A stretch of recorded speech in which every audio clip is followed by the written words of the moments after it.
Assalamualaikum. Hari ni pagi lepas di Raudah, Zohor di gate 25, Asar dapat dekat sikit. Gate 12 dan 13. 12 dan 13.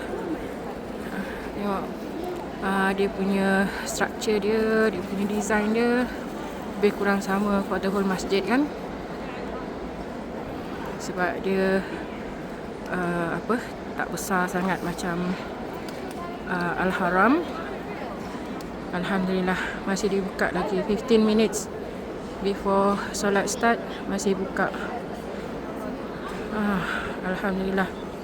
Kalau gate 12 ni dari hotel probably dalam 100 meters. Jadi taklah mengah-mengah bila sampai. Yang penting dapat masuk.